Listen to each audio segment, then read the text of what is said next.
They said her name was Destiny. When it caught. Welcome to the Jeff Landis show. I was about to say LIVE live, but then talking about Facebook Live before the show and everything else, and it's like we're LIVE live. Okay, we are live on Facebook on Chris Easley's page, and like I said, ladies and gentlemen, my special guest this evening. Everybody thought that I was feeding everybody crap, but I wasn't. My guest this evening, former or MMA fighter, former WWE superstar back in Attitude Era days. Here is Danny B. Severn. How's it going? Jeff, fantastic. You missed out on that NWA champ. Oh, NWA champion. I remember that NWA champion. It was in TNA back then. Yep, Yeah, exactly. I remember. Well, Okay. during that time frame, I held that belt alone for 4 years, which is unheard of to hold a strap for that long of a time period, especially in current Oh yeah, conditions. That's awesome. Like before, I was supposed to work with you back in the '90s with Phil Monahan and Dark Oh, Angel. okay. If you remember Bounty Hunter and them. Yeah. Phil Monahan just contacted me recently to do something this coming weekend on Sunday up in Yeah, Flint. I seen that. I seen Yeah. that the flyer that you on. Yeah, Dan. We haven't heard from you in a while, and now all of a sudden, Danny B. Severn, the name is coming back. And Well, I don't know coming back. I have stayed busy all along. Just some people just may not see it on whatever front that they're looking for. But when you look at whether I'm involved in mixed martial arts, whether I'm involved in professional wrestling, my first love is amateur wrestling. That's my true original roots, and I've been involved in that industry since 1969. oh wow, a long time. Wow, so Yeah. you've been in the business, not only just wrestling, but the amateur stuff All for of a it. long Yeah, time. I tell people that I've got 40 some odd years. I mean, when you look through some of the archives of the stuff that I have, because that's what I started. I always tell people I started my career in amateur wrestling in 7th grade, junior high, 1969. And basically by 1971, I was actually teaching it. And then by 72, I won my first national title. And that's why I say that I've been probably competing longer than most of my opponents have been alive. Wow, I would not even thought that about. You started at a young age. No. 7th grade. Oh, It was 7th not- grade. I mean, Oh. When you look at current conditions now, you have a lot of amateur wrestling alone. You can start competing at 4 years of age, and I've had parents bring their 3-year-old, and they're like, "Mold him now," and I'm thinking, "Mold him now? He doesn't even know how to share. He does just like mine." I mean, it just. I think those are some little overzealous parents, typically fathers that are trying to live vicariously through their sons and daughters. So what made you interested in it? What made Dan to be Well, Severn? I mean, it was. I was just Dan at that point in time, but Oh, yeah, that's like anything else, I'm just a young kid, and I'm trying just different types of sports. I've tried baseball. I did through high school. I did 3 sports altogether. In the fall, I played football. In the winter, I did wrestling, and then in the spring, I did track and field. And I love football probably more than anything. But the hard part was, you had to rely on 10 other players to do their job. You can do everything in your capacity that you can reach out, grab, tackle, block, whatever. But someone else misses a tackle, someone else misses that block, and you lose as a team. And that was a hard thing for me to swallow. So when it came to wrestling, well, I should say, I had just as many scholarships to go on to college to play football as I did to wrestle. But I was kind of so discouraged by my senior year, I said, I'm going to choose wrestling, because the definition of wrestling is a team sport based upon individual performances. The team can lose, and I can still win. And I'd rather have control of my own destiny. Oh, that's understandable, Oh. because again, you control it yourself. Yes.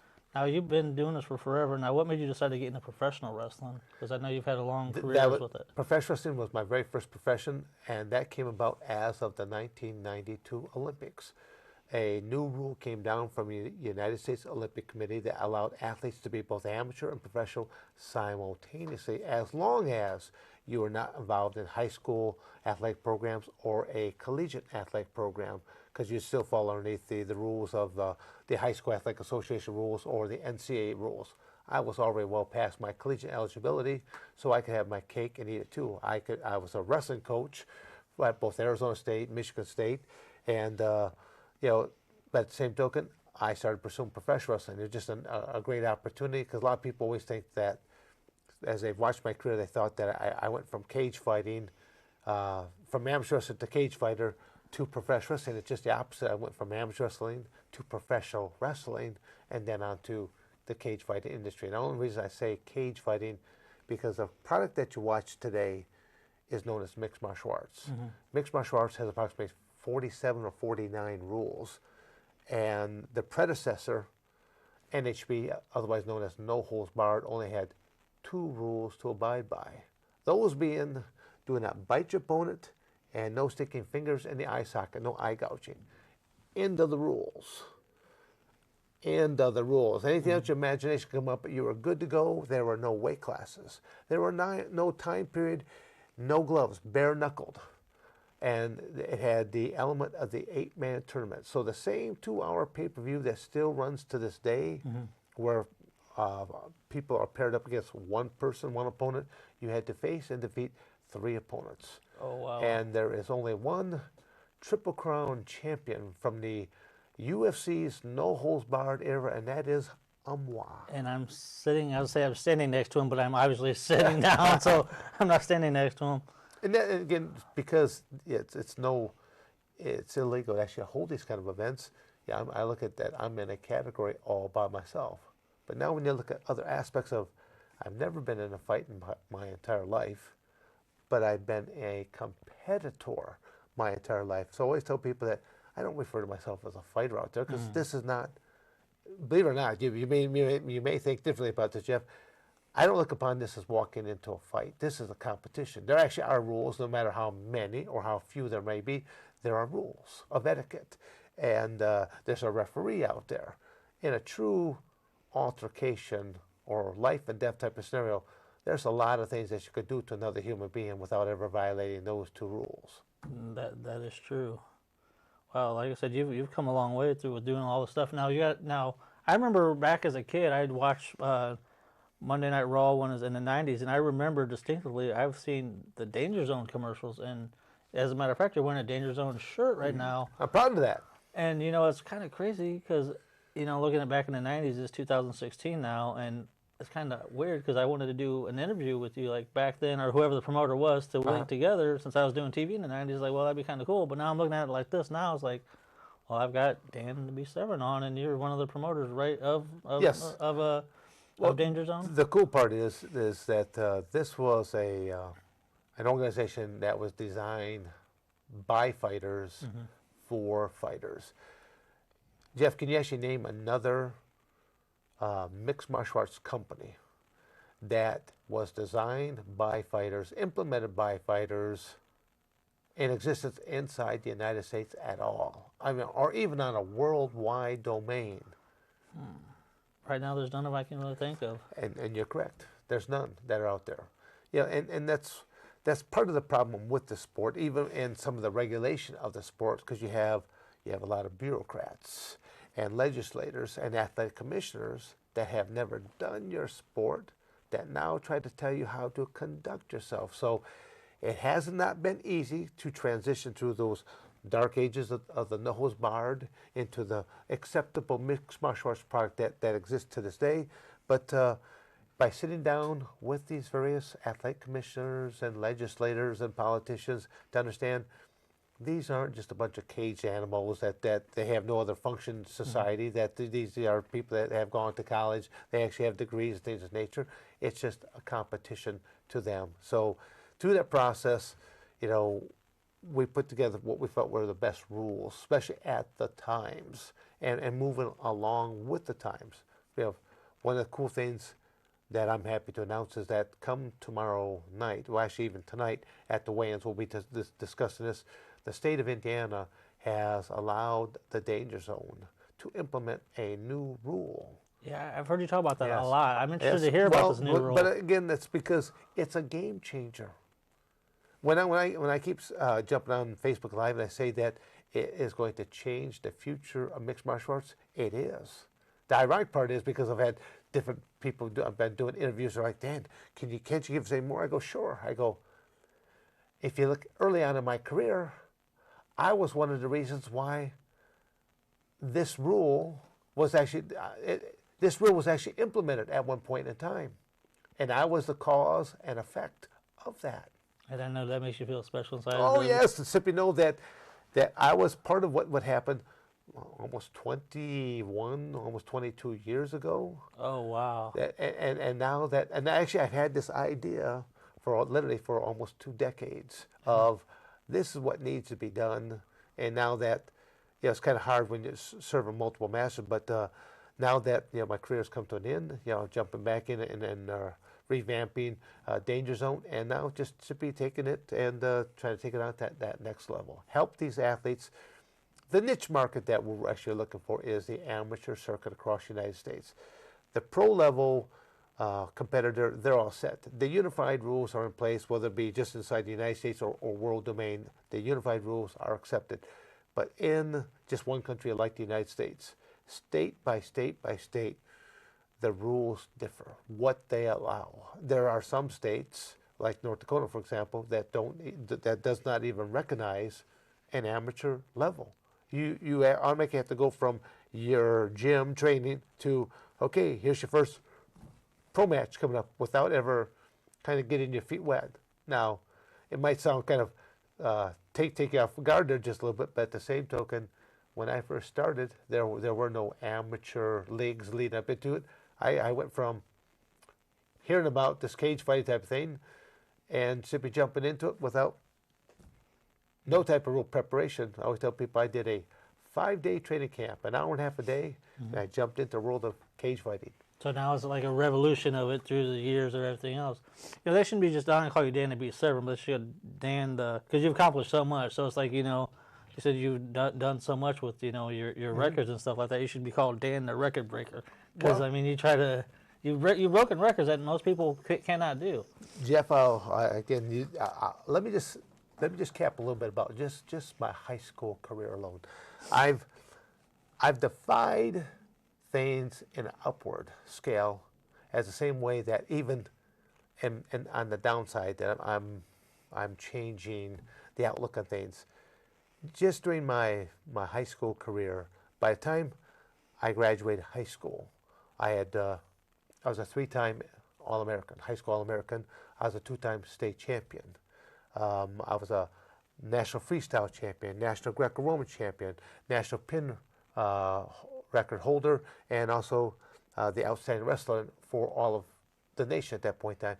But in the course of my 4 years, I set and held 8 national records simultaneously, Wow. which in itself was a national record.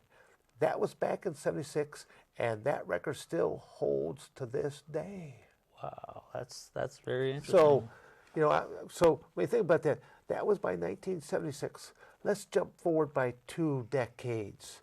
By 1996, I'm the #1 cage fighter in the world. Let's jump ahead another, up to 2016. I come back out of retirement. I had retired by January 2013.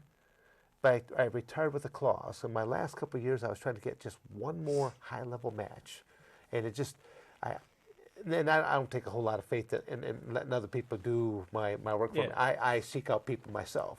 And go, no, your people don't need to talk to my people. You just need to talk to me, and we'll get this handled here one way or the other. And I basically wanted one last match with a Mark Coleman, a Ken Shamrock, and a Hoist Gracie. If I could have had my last 3 matches right in that order, I would have been all done with it. But and I sought out all 3 people. They all said they would do matches.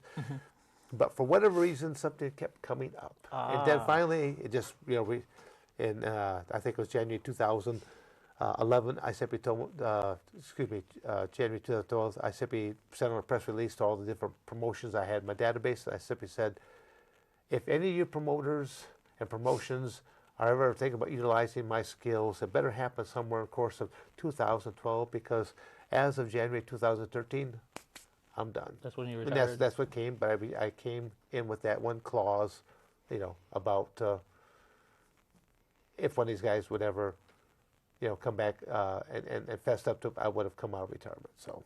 Yeah, because I know you and Ken Shamrock had a lot of rivalry, and then I know it spilled onto sports entertainment as well, with WWE trying to do the whole storyline. Jeff, I'm going to cut you off right there. That's fine. Only because Shamrock, a.k.a. The Sham, should not even be mentioned in the same sentence with me. I'm sorry. Yeah, Don't give me the whole... but the only purpose, and it's actually not a professional promo and stuff like that. Okay. When you actually simply look at his record speaks volumes for itself. The one night, the only person that actually legitimized him whatsoever is me, due to a loss. First off, when they said that I'm going to be involved in a super bout with him, I'm thinking, isn't a super bout supposed to be amongst two winners? At that point in time, when they wanted to have Severn versus Shamrock 1, it did not. Ken had never won anything. He never even been a runner-up, and I'm thinking, and he should be allowed in a super bout? Oh, wow. So I did not know that. to me, but then, retrospect, like I said, I got caught in a guillotine choke, but at the same token, I should never have been competing that night in the first place for, I'll say what reasons that are personal to me, but we'll just leave it at that. That's understandable. To get into a different subject about Danger Zone now, Yes. you've got an event coming up tomorrow, to be exact. Tomorrow night, right here in Fort Wayne, Indiana. Good old Fort Wayne. Yes. So the doors are going to be open at 6. Show's going to be starting at 8 o'clock. And if for all the people that want to, if you're here in the local area and you want to attend it, I'll be giving you the ticket information for that is simply by going to the Facebook page, Danger Zone MMA. Danger Zone MMA for all the people that want to be able to come and see the event live. But if you're too far away and you can't get that opportunity to see it live, there's also internet pay-per-view right along there with it. So only $10. $10 to see history in the making. I'm that guy that's been the pioneer, kind of come up in through the ranks, and I'm going to be that pioneer that is going to change the face of mixed martial arts forever. Danger Zone MMA. Sweet, I can't wait to check this out. It'd be interesting. Like I said, next year, if you come on do this again, I'd be willing to come out and interview you again. I met Freddie for the first time, and Freddie's known my career doing here down on TV, and I feel honored that you came to me and you wanted me to interview you, which is really good because again, like I said, I've been doing this for 22 years doing TV, and it feels good to actually having somebody who's accomplished a lot in this in a couple of different worlds, the mixed martial arts world, the professional wrestling world. It's speaking of professional wrestling. Now you own a company called POG, Price of Glory. Yes, POG out of Michigan. Yes. I've actually heard of that. Actually, I worked with a couple of the people in Independence that came out from there. Jack Reville. Yes. Mr. Nifty, I think it was, or something like that. I'm sure you know Scott Johnson, which was Jack Triller. I mean, yeah, he's a part of that. There's been actually a number of guys. Monty Brown was probably one of the most notables that came out of the camp, and then ended up going with the WWE for just a little bit there. So it's professional is a tough route to go. If it was based upon just individuals' capabilities, there would be a lot of independent wrestlers that are very deserving to be on the WWE or TNA.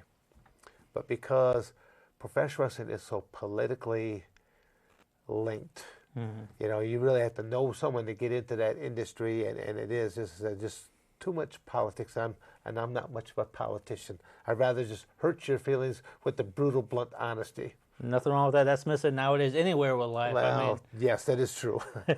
But like I said, you got POG coming up. It's the November 19th. That'll be taking place in just downtown Coldwater, Michigan. It's the old Armory, but it's been renamed as the Coach E.B. Youth and Family Center. But it's the old Armory. There's only one building that looks like a big old Armory downtown Coldwater. Nice. Maybe I should come down there sometime. But there's actually a guy that does radio here in Fort Wayne that you train. You train him and his son, Terry. Oh, Hayes. yeah. Trevor and Terry. Yeah, you bet. Yeah. Because he does radio down here for Wilt Radio. I'm surprised he hasn't invited you down here to be on radio. He actually has. Has he? He has. But there was nothing until like this week, all the stuff that we're doing here for the promotions of the Danger Zone taking place here tomorrow night. So that was one of the biggest things. What you should do is think about coming up to Coldwater, Michigan, and maybe doing your show live right out of my training facility. Actually, I could actually probably do that. I got my own camera just as well too, and I can get one of my camera guys and talk to Terry or write up with somebody that I know, and maybe we could do like a. I think that would be great, but you'd see a very unique training facility. Anyone that comes in, they're like going, "Wow, this is pretty cool." And then they walk to the next room, like, "Wow." I mean, and then they go to the next room, "Wow." It's like, does this place ever end? No, it's actually, yeah, I'd probably say it's probably one of the nicest training facilities in the world. And I'm not saying it because it's mine. I just say it point blank because I've asked other people that have worked for Ultimate Fighting Championships. I've asked other people that have worked for WWE and things of that nature, and they say, well, yeah, they might have a better ring, or they might have a better cage, or they might have some better weights, but they're like, they don't have all what you have underneath one roof. Yeah, and furthermore, they don't have you.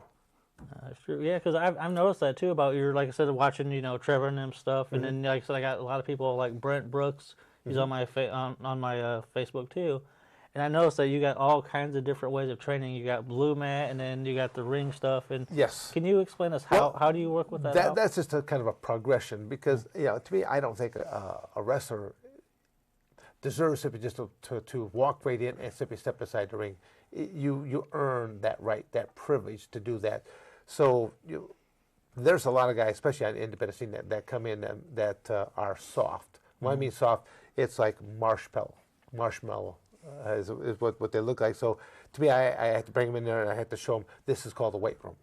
You really need to use some of these weights because pasty white, fluffy, marshmallowy guys is not what the WWE is looking for. They want people that look like they're imposing and capable of doing things. That look like $1 million pretty much. Yes. So it's like I said, we just have all aspects, and you go from doing things out on the mats and learning how to chain wrestle and actually tell a story, and then you have to actually do what we call blue mat matches. It's just a blue mat, the same size as a ring, but there are no ring ropes. There are no turnbuckles to utilize. You literally have to be able to step out onto this blue mat in your character and be able to conduct a minimum of a 5-minute match in the beginning. If it falls anything short of 5 minutes and it was a spectacular match, automatic failure. You've got to be able to go for at least 5 minutes, and then with each progressive match, we add a little bit more time.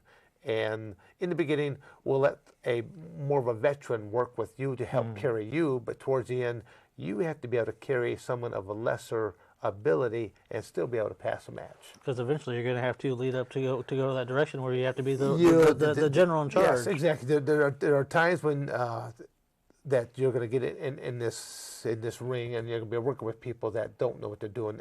Ironically, I always tell people about injuries. I've had 3 really unique careers in amateur wrestling, professional wrestling, and then mixed martial arts. And the safest career of all the 3 of them has been the cage fighting. Oh, really? Exactly. Wow. Okay. Well, I would have thought, cage fighting is more, since you're more, more ground and pound and Yes. submission holds. You figure that would be professional. You gave me the result, the look I was looking for there on there, Jeff. The reality is, I'll use the word real competition aspect. They're both athletic contests in different ways. One's just more for the theatrical entertainment value, whereas the other one is an actual competition of win or lose, and the loser takes some pretty much physical punishment in the process. In something like mixed martial arts, you just have to go out there and secure victory. It did not have to. You're not looking to fill a window of time. You're not telling a story. A match in the cage fighting world can last 10 seconds, 10 minutes. But with mixed martial arts, with all rounds. Like for example, these are amateurs that will be competing tomorrow night. So they have 3 3-minute periods versus 5 or 3 5-minute periods. So just the different time frames. So you'll see guys that they should be able to go 3 minutes, but you'll see that cardiovascular will be an issue for some of them because maybe they've talked about training. They might have some great jaw muscles, but their cardiovascular will be going. They've got the trash talking mouth, but when it comes down to the actual fighting and stuff, that's when all the physicality will wear. And yes, and then, but when you look at those 2 industries, mixed martial arts and professional wrestling, they're almost becoming one, because you got to realize when it comes to competitors like fighters, they're a dime a dozen. What's going what's going to separate them from one from the other? It's your unique ability to cut promos. It might be your wicked little mohawk hairdo, your colored beard, or the way you have lines diced up in your face is what you're wearing. It's what you're doing as your signature moves and stuff like that. So you see the influence back and forth. You see where MMA has influenced professional wrestling and professionals influence MMA. Well, speaking of that, if we can, before we go, because time's about to run out, it's been one heck of an interview. I appreciate it. Time just flies. Oh, yeah, that always happens when you're having a good interview. Could you let us know real quick, real fast? We got like a minute left. Could you give us a real quick about synopsis? Tomorrow? Tomorrow in Fort Wayne, Indiana, the Danger Zone mixed martial arts event will be taking place. And if you want, doors open at 6, show starts at 8 o'clock. For all your ticket information or for the internet pay-per-view, simply go to the Facebook page, Danger Zone MMA, Danger Zone MMA, and you'll have all your information there so that you can order it right on up. Or we'd like to kind of see you showing up and see it live, because I always say, what's the biggest difference between pay-per-view and a live? Well, pay-per-view, you just see wherever the cameras are facing. Live, you see all the other areas. Oh, yeah, you see all the action wherever it goes. Again, thank you, Dan, for coming on the show. Look forward to having a part 2. Maybe come back here again and, talk about wrestling and, like, possibly some more stuff. Like I said, I enjoyed working with you. So, again, we'll see you guys here pretty soon. You never know when I'll do another show. So, see you guys later. The sudden name was destiny. When it called her to the stage. Hey, but I looked at those eyes. She started dancing next to me. I knew.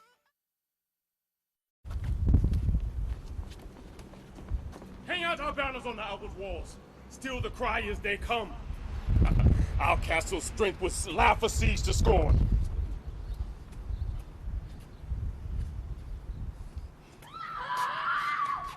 What was that noise? The cry of women, my good lord. There was a time when such a sound would frighten me. But I am fool and supped and slept with horrors. What was that noise? The queen, my lord, is dead.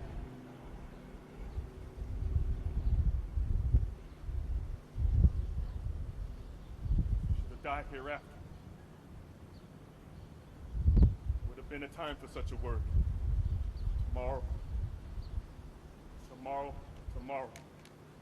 Keeps in this petty pace, day to day, to the last syllable of recorded time. Tale told by an idiot of sound and fury. Thou comest to use thy tongue. Speak quickly. Gracious, my lord, I should report that which I say I saw, but now know not how to do it. Say, sir. As I did stand my watch upon the hill, I looked toward Burnham, and anon methought the wood began to move. Liar. Slave! Let me endure your wrath, if it not be so. Within the 3 miles may you see it coming, I say, a moving grove. Thou dost speak as false. Thou hang from the tree till famine rid thy bones. Fear not till Burnham would come to Dunsinane, and now Burnham would come to Dunsinane. Arming out! Ring the alarm bell! Wind, blow, rack! These will die with harness on our back. Now near enough! Your leafy screens throw down and show like those you are. You, worthy uncle, shall with my cousin, your right noble son, lead the first battle. Macduff and we shall put upon what else remains to do, according to our order. Fare you well. Do we but find the tyrant's power tonight, let us be beaten if we cannot fight. Make all our trumpets speak. Give them all breath! Those clamorous harbingers of blood and death! You tied me to a stake. I cannot fly bare like I must fight the course.